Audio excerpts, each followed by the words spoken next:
Most guys would be like, I don't really care. I'll just get something cheap off of Amazon. And it was like nothing about the wedding experience was for men. Pretty much anything that they could come up with that they thought was sentimental, we could make a ring out of that. I remember sitting at work and I thought, I've actually made more money profit-wise on this side hustle than I have in my day job. We really valued our culture and what we thought the company could become. You've got to trust your gut. You just kind of have to listen to yourself and go, there's certain things that you just don't need to give up on. Your creativity is there. It just hasn't always had an outlet to be expressed. But as long as you can express new creativity, there's room to grow. Give everybody just like a snapshot insight into what your business is so they understand what you do and what we're going to be teaching them about today.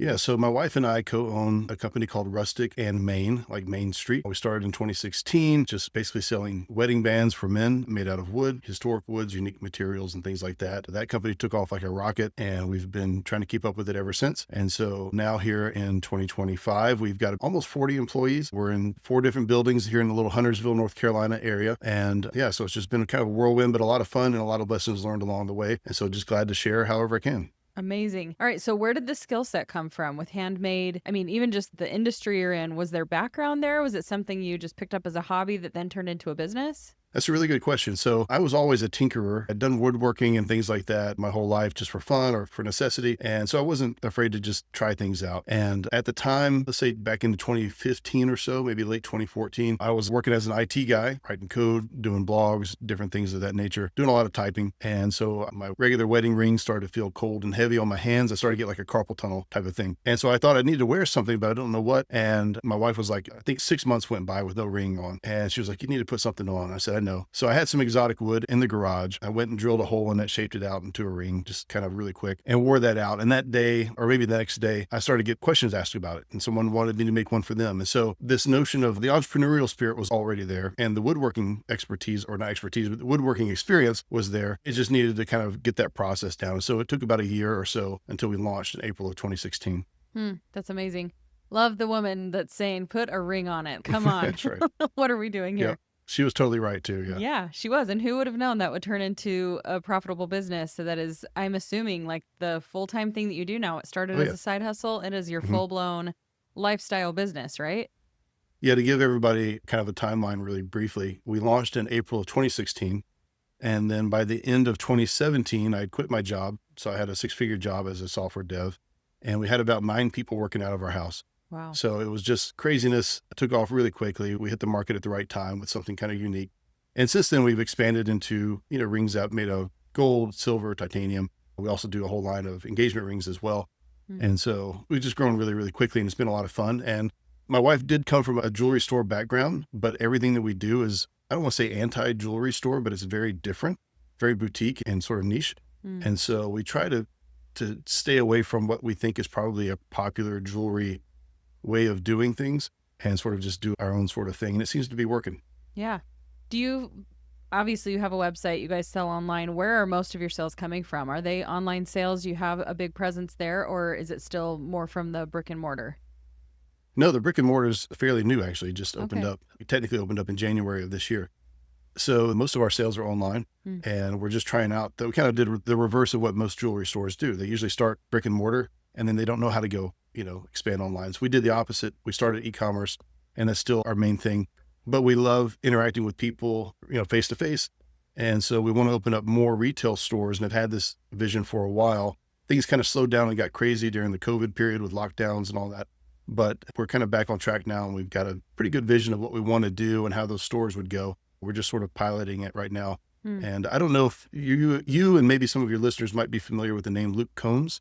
He's a country singer, pretty popular guy. Our retail store is his childhood home. Wow. So we actually, bought that, upfitted it, and my wife did an amazing job designing it. And so it's just pretty cool to have a piece of history that's connected to Huntersville, connected to a popular figure as well. So it's pretty neat. That is really cool. I have a couple siblings in particular that would be very excited to come visit that location for that reason alone. Yep. So take us back in time a little bit, because you're at the point of expansion now. But even in that initial moment, we talk sometimes about how powerful a hero product is. So this was a unique concept in and of itself. I want to know all about what that looked like promoting it, because it was new, and what really set it apart. And I love this notion that you're kind of anti-jewelry store, and it's almost because she worked at one, right? You see the gaps, you see where you could do things a little bit differently or a little bit more modern. So yeah, just kind of take us back in time to there and basically why you think it worked. What did you do right? What were all the things that came together really well? That's a great question. So one of the things that we did well at the beginning was this idea of not just having a ring made out of wood. That was our flagship product at the beginning, and we did that for a few years as our primary thing. But allowing people to bring their own products, like their own types of woods to us, or even things like their own coffee beans, and we would grind them up and put them into a ring. Pretty much anything that they could come up with that they thought was just sentimental to them, and we could make a ring out of that. And so we had a number of, famous whiskey barrels and a lot of historic materials from World War II. And so we just had a really cool offering, and it was something that nobody else was really doing. And it was also just that the ability to create something specifically for you or for somebody who was, wanted something unique, a piece of wood from grandpa's barn or, flowers from the bouquet where we got married with, and they've just been sitting in the closet someplace, we could do all that stuff. And so we hit the market at the right time, and early advertising then. So this is 2016. For those who can remember back and then when Facebook was a lot more, if you posted something on Facebook, it got a lot more traction, and same with Instagram than it did today. Etsy stores were, easy to set up, and they did really well. And there wasn't as much competition with overseas things, right? It was very much more like mom and pop shops. And so that was really, I think we started with Etsy first. Very quickly, we launched our Shopify store. Only had 4 or 5 products to start with. But it was Etsy for a little while, was kind of our big hit. And then eventually we started to get traction on the Shopify store as we began doing ads and trying to drive traffic there. And like I said, it was a very different environment than it is today. And I'm not trying to discourage anybody, but just realistically, it was easier to get out in front of people, as we all know with social media at that time. And where it is now, it's a little bit more challenging, but you can still do it. It just takes effort and the willingness to sort of stand out. But the other thing that I'll point out too is that these were things that were really key to our success, and I didn't plan this. Most of the time when you're creating a business, you have to create some sort of initiative or a reason for the customer to buy now, to buy within a certain timeline, stop window shopping, but actually make the purchase. Some of that is built into the wedding industry already because there's a date that they've planned for. They need a ring. And so the countdown is already happening, and you're really just trying to say, hey, if you get it now, you can make sure it fits right and all that. The other thing that was not planned, but worked out really well, and would probably be something we could talk about, is there's a higher price point just in the industry itself. And so you could sell fashion rings. They won't sell for as much as a wedding ring, even though they might actually take longer to create. They may actually be, in some cases, more expensive, as far as the raw materials go. But people are just willing to spend more because it's their wedding. And so I think that is something that I don't want to say we lucked into, but it was one of those things that became apparent as we kind of got rolling with it and realized that we were in this industry where there is money that people want to spend and for items that they really will cherish for a long time. Yeah, I was going to say, kind of playing off of that, it's the sentimentality thing, right? It's tied to such a big event, a big life event, that it is something most people do not take very lightly. And when you're not in the emotional whirlwind of it, you look back and you're like, why did we spend that much on our wedding? Or why did we care to have, that big of a ring or whatever? But it's such a pivotal life moment that it makes sense. And so you're able to step in and have a lot of things that were working in your favor, just product market fit. And then you add that unique layer to what you guys were doing, which again, it plays off of that sentimentality. Everybody wants custom. They want something that's unique because everybody, well, not everybody, but a lot of people get married. So you want to find the thing that is just so special and very, very different from everyone else. And so I think that's why it also has done so well, because you're feeding that need that's inherently there without even having to convince anybody that they should want custom or they should want something spectacular or unique or different. So yeah, that's 100%. Absolutely brilliant. And especially for guys, I mean, there's more options now than there were back then for men's wedding bands. But for the longest time, men, basically, you could get a gold band or you could get a band that had a few diamonds on it. And it was really more about what you wanted to spend. And most guys would be like, I don't really care. I'll just get something cheap off of Amazon. And it was like nothing about the wedding experience was for men. Like they just couldn't get excited about any of it. It was like the motions that they had to go through. And then we realized like we're changing that for guys because they come into the store or they go on the website and they see all of these options and they're like, whoa, this could actually tell my story. And men are very sentimental. And a lot of people forget that about guys, but they love their old t-shirts. They love their old cars. They love their old whatevers, right? And so if you can get something that really captures a man's heart, he's going to love that thing forever, talk about it. And we've had several brides. This is back when we were just doing men's bands primarily. we've had several brides that said, my husband's ring got more attention than mine because it was so unique, you know? And so now we're doing the same thing for the ladies. It's like, you need to be wearing something that like people go, whoa, what is that? Oh my gosh, that's so cool. And we're trying to do the same thing for the ladies as well. Yeah. Well, I have your website pulled up right behind our window where we're chatting right now, and I almost forgot that it did start as men's bands only because I'm looking at this gorgeous ring Mm-hmm. on the homepage that is absolutely beautiful. And I don't know when people are listening to this, I'm sure at any given time there will be a beautiful ring on the homepage. But that's exactly what stood out to me is that unique quality, you know, something that's Mm-hmm. different and eye-catching and just special about it. And I think, like we were saying, and you mentioned with the jewelry store vibe, and there's so much in that that's kind of this bulk process experience where, yeah, Mm-hmm. you have variety, you have things you can choose from, but this almost feels like the good hybrid from a fully customized, very, very expensive ring, you know, all the way down to getting something at JCPenney. You're kind of finding that sweet spot in the middle where it's unique, it's custom, but it's not going to be like insanely expensive, right? Yeah, that's exactly right. And there's the big market, like you said, where you can get the 4 carat diamond and you can, you know, spend $70,000 on your wedding ring if you want to. There's people out there that will do that. That's not really us. That's not our style. Like my wife and I, we don't shop that way. And so we want something that like, you know, you're a veteran, you're a teacher, you're a regular person, you can afford this. And it's also going to look really cool. It's going to be high quality, American made, all that.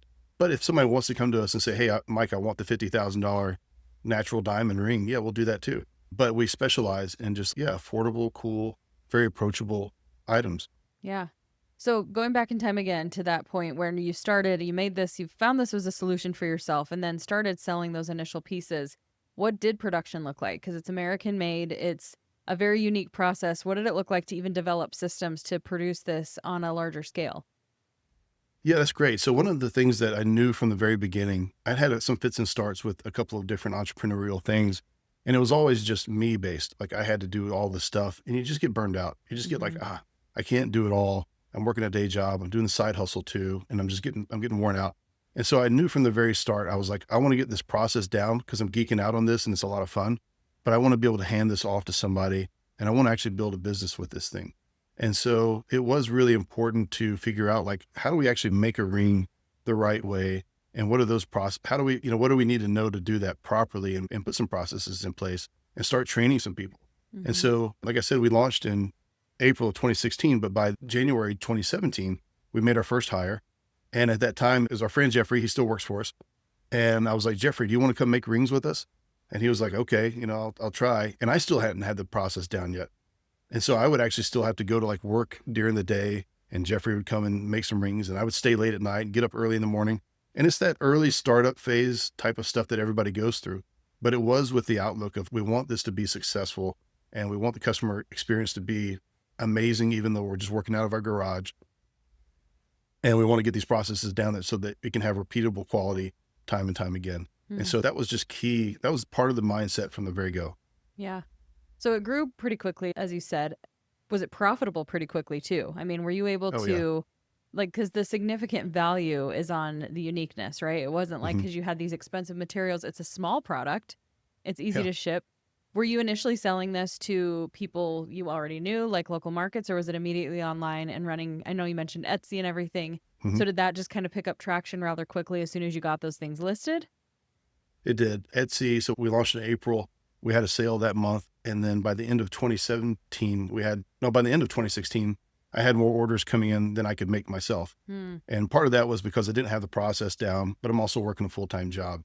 I remember being out we were actually at somebody's house around Thanksgiving of that year, and the orders just started coming in, you know, cha-ching, cha-ching. Shopify's got this little cha-ching app that, you Mm-hmm. know, thing that said, and that was good blowing my phone up. And I'm just like, I need to get back and, you know, make some ring. But it was also just this awareness of like, whoa, this thing is taking off. This is doing really well. And as we kind of started rolling with it, I remember sitting at work and I thought, I've actually made more money profit wise on this side hustle while I was sitting here with the orders rolling in than I have in my day job. Hmm. And so, and my wife's always game. She was like, you know, let's go full into this thing. And she had no problems at all about, you know, me stepping away from IT and doing this. She was excited for it. So, but yes, it was really profitable at the beginning. And it got harder as we went through some of the privacy changes with Facebook and iPhones and all the different platforms, trying to chase what worked in, say, 2016 to maybe late 2018. it stopped. It started to kind of phase out around 2019. And then, the last few years have been a challenge, but the profitability is still there. Now it's more about, where does that money go? When we're profitable, do we put it back into the business, and where do we reinvest that? Yeah. So, it's not going into our yachts yet. So Not yet, but you're on your way. You're well on your way. yeah. Well, anybody listening who's been in business long enough knows that there were so many different things that just changed the landscape of business. It could make or break. So the fact that you're still here when those iOS changes happened with ads and marketing, when you build so much of your business relying on that, it wasn't that the strategy was faulty either. Like, it was working for years and years, and it was the Wild West that was yielding a lot of gold, right? And then it suddenly wasn't, and you had to pivot. So as you have pivoted and made those adjustments over the last few years, what has marketing looked like? What are you doing now and differently that feels a little more secure even than relying on just the ad platforms to be able to have those same results that you used to have? It's a good question. So one of the things that I found, I think maybe even in this last year, is that the platforms have started working again. And what I mean by that is, I feel like they were just so bad for a little while, maybe about 3 years, where they were trying to switch over to AI and reduce your own control, while also trying to work with the privacy rights of the individual that was, maybe they were having tracking turned on, maybe they didn't. And it was just such a mess. And they would say, here's what we're rolling out, or here's the way you should go forward with this. And it just didn't work. Or it just took so long for their AI to figure out what the right way it was to sell things to customers. And so I feel like one of the things that's happened this year is that the platforms have just started to actually work again. Like when they say, if you use an AI campaign, it'll outperform a standard campaign. And typically, they might be right. And it doesn't take 6 weeks for that to find out if it's working or not while you throw your money at it. So I think that's been one of the things. We still very much do a top of funnel, middle funnel, bottom funnel approach, because for our customers in the wedding industry, they do have a longer cycle of purchasing. So they're going to come to the website, they're going to check us out, check out a couple of different competitors, and it's just a longer process until they finally decide to pull the trigger on it and make a purchase. And so we have to respect that. And at the same time we're getting all this advice that says, just let AI do everything, but it's sort of tailored for, I'm buying something quick. I'm making a quick purchase decision. None of it's really tailored for, I'm buying something that's going to be a 3-month long process where I'm evaluating and thinking about it. Yeah. So we kind of have to do our own thing. But a lot of it also too is just very story driven. We love telling stories about our products. And like you said, you saw that beautiful ring. A lot of times that's all it takes. They just see it and they go, oh my gosh, what is this? I want to see more. And they come on in. Yeah. Well, I'm so glad that you said that, because it's tempting and it's a tricky thing to navigate where you're like, okay, this is working to an extent, right? Like the platform is doing what it's supposed to do. I've heard that same thing, that the AI update is actually like lean into what it says is working, but then still needing to have your own strategy there on the site and understanding your customer experience more so than even the platform does. It kind of reminds me of the earlier years when you would get on calls with the Meta or the back then, just Facebook ad reps. Yeah. And they would say, do this and this and this. And you're just like, who trained you on this? I understand you're telling me how to set up an ad, but you need to understand marketing more comprehensively. So it sounds like you're leaning into that whole storytelling and understanding your buyer's journey, and being able to then compound that with the way the ads are working is where you find that sweet spot of success, right? Yeah. You can't create that in a silo. You can't just rely on the platform to do its thing and find you buyers, because it will find buyers, but maybe not your buyers, or maybe not the buyers ready to buy right now. So it's tricky, but it sounds like you've got a stronger foundation of understanding, how do we tell this story? How do we bring people in knowing it's going to be a little bit longer? And everybody should take a note from that. You need to understand, you can't argue with reality. We do this all the time as human beings. They should buy right now. As soon as they see that picture, sometimes they will, but think about the psychology of what's going on in their lives at that time.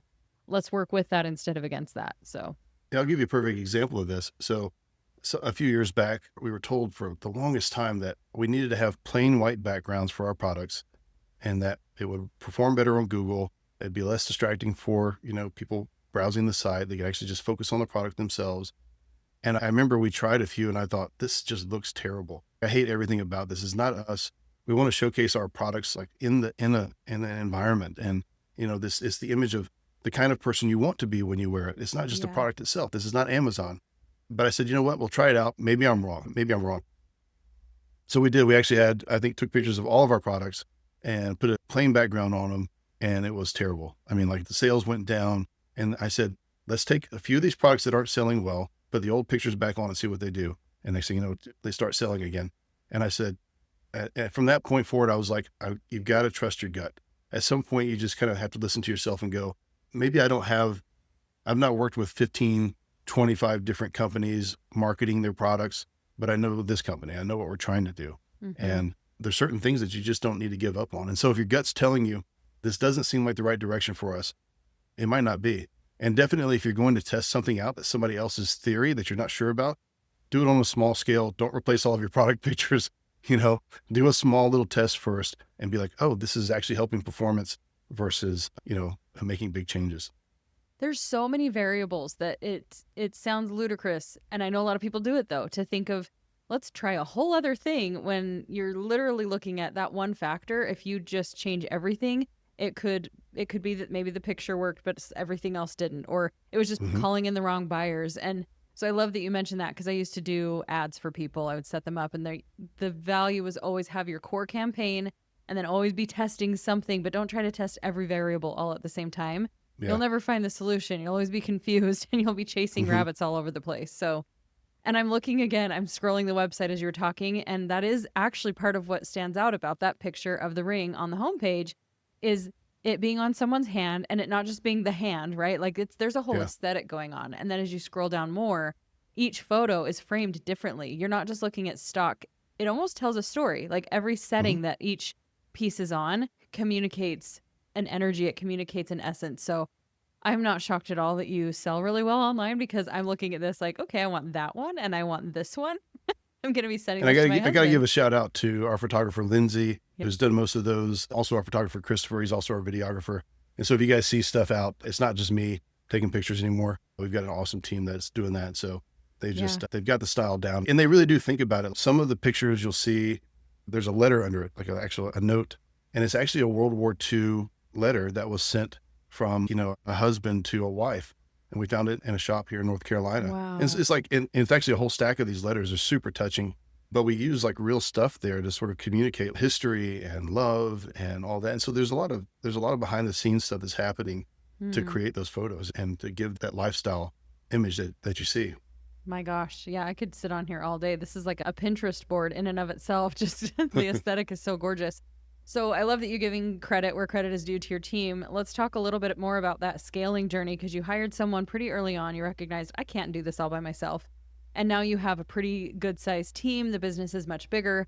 So what were some of those like uncomfortable parts of scaling? What are the things that you wish you would have done sooner, or things that worked really well, or things that absolutely did not work as you grew from side hustle to full-blown company?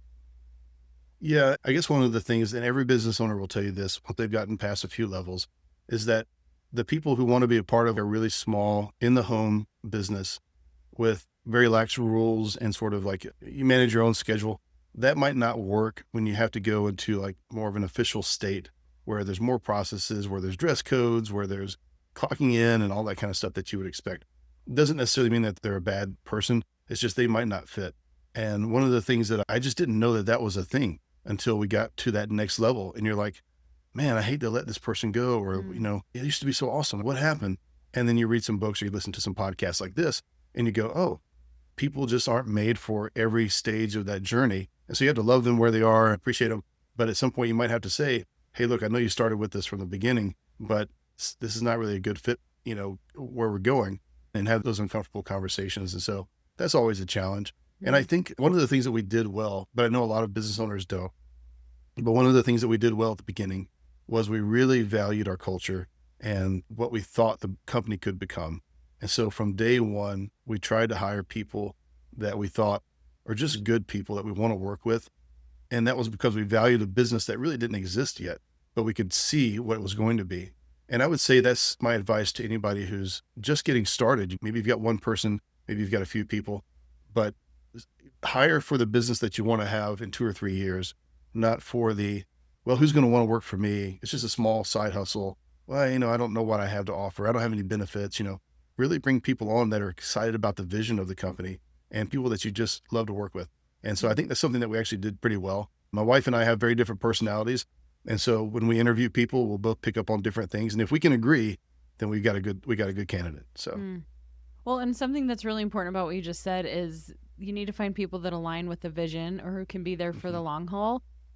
So that implies the need for a very strong vision. So for you, even as you went from, okay, this is something that's actually making money. Wow, it's making more than my full-time job.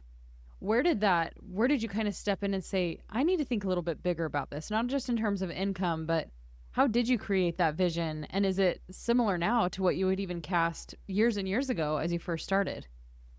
Yeah, that's a great question.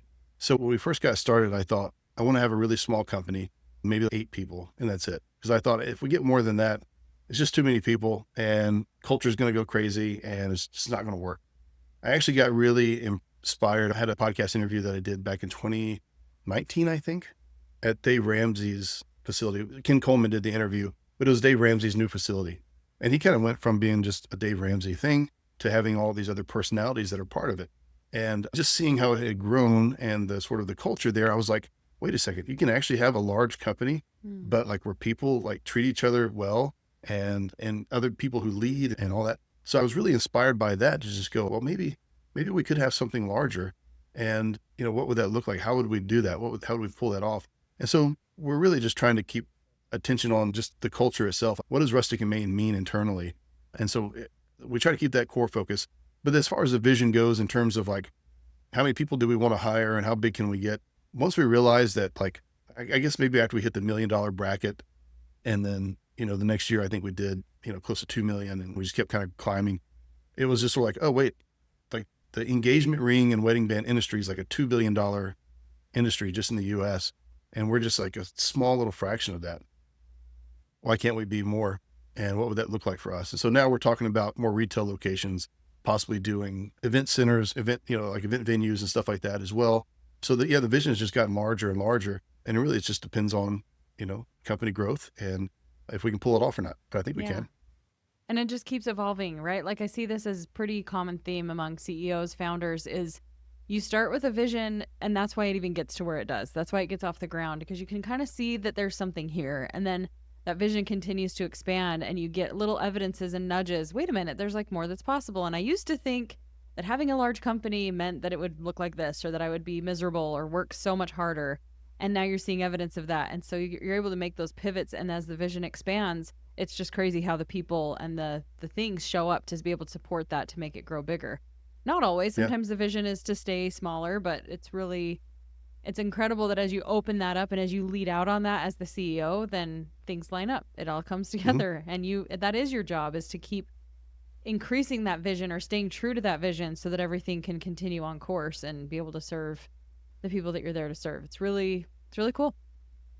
Yeah. We just watched the Ralph Lauren documentary with our marketing team called Very Ralph. It's a great documentary. And he started with just ties. And he was like, I just want ties that look a certain way. And then people started buying his ties, and he thought, well, I guess it kind of changes how you wear the shirt, the jacket, all that. So it became a whole thing. And he focused on just men's clothing for a while. And then women were like, well, we want something too. And so he said, oh, I got to design something for ladies. Anyhow, it became what it is now, but it started with just something small. And the same was true for us. I thought, oh, I've got a few ideas for guys' rings. But then as it grew, I was like, well, what if we did this or what if we did that? And then my wife has got all these great ideas too, especially on the engagement ring side. And we've both been just geeking out on that, the different stones and how different cuts and vintage styles and how we bring these back in a modern way. And so it's you kind of, as you move forward, you realize like your creativity is there. It just hasn't always had an outlet to be expressed. But as long as you can express new creativity, there's room to grow. And there seems to be quite a bit of that. Yeah. So I Yeah. think we're going to do well.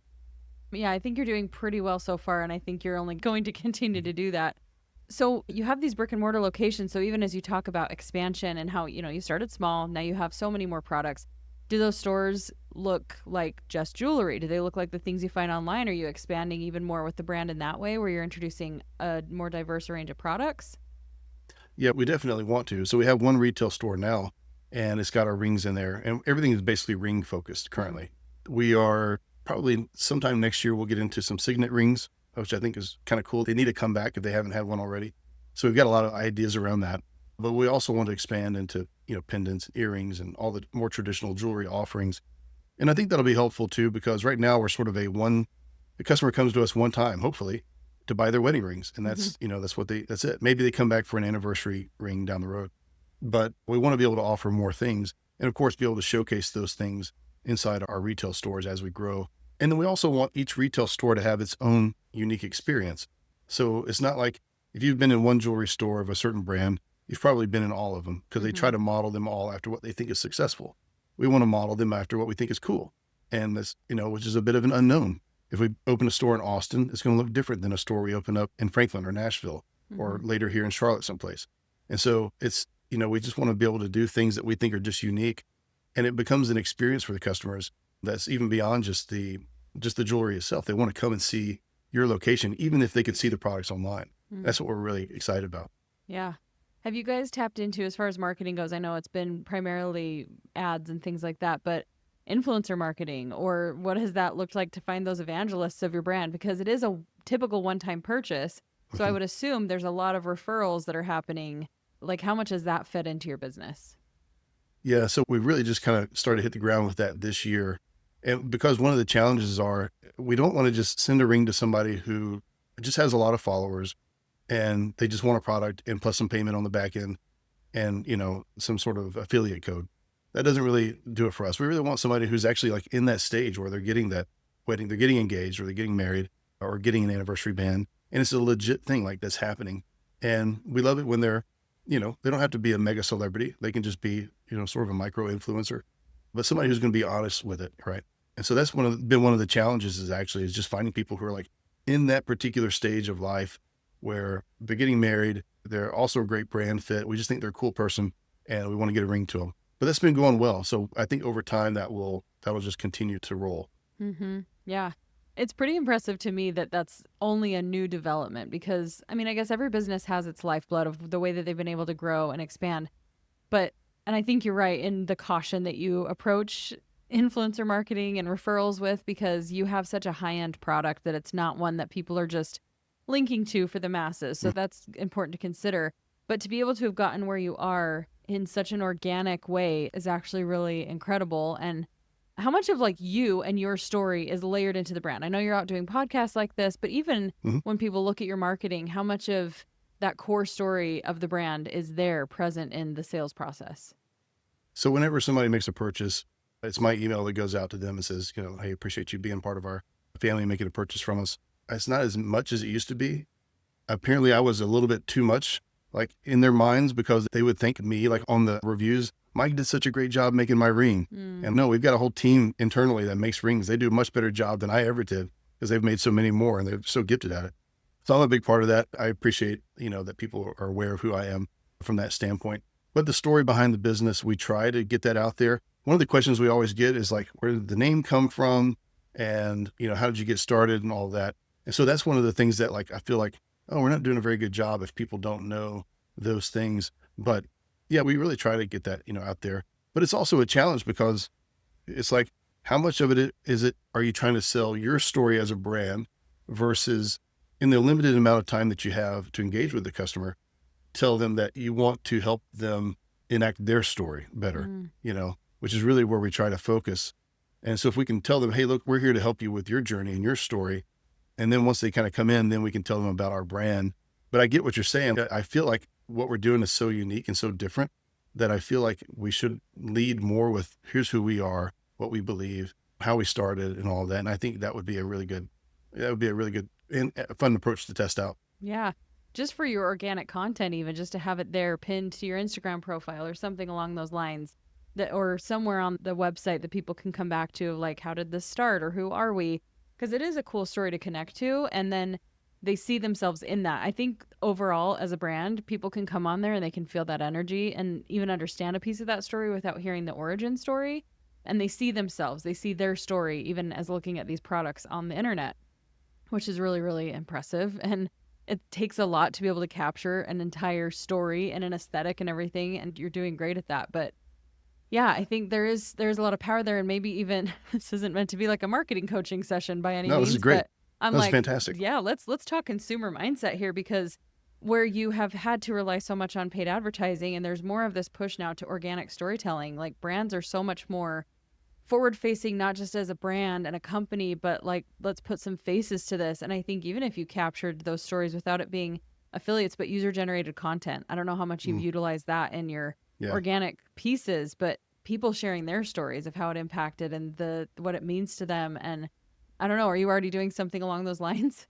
Yeah, we do. We definitely do the UGC quite a bit. And we actually tried to do a thing for a while, really, really touching videos. So we had some couples who sent in some stuff to make their own rings, right? And it was a really cool story. And we said, hey, can we just come and kind of film you doing an unboxing, have you tell your story? And we did these, and they were longer form, and they were really touching. Everybody who watched them, they're like, shedding tears and stuff. Getting people to watch longer form content these days is so challenging. Like, it's the kind of thing that would work pretty well on GTV, but as an ad, it just didn't get the traction that we had hoped for. But there are those stories, and I think there's probably ways to tell those things in a more bite-sized way, and then possibly link to the bigger story. But then I also think that our story is neat because it's just a cool American. It's the typical American startup. We started in a garage, and here we are. And so I think that's something that people would gravitate to. You just give me all kinds of ideas, and you're creating a lot of work for my team. So this is great.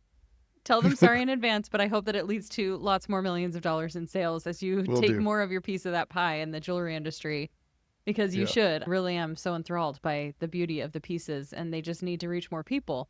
Thank you.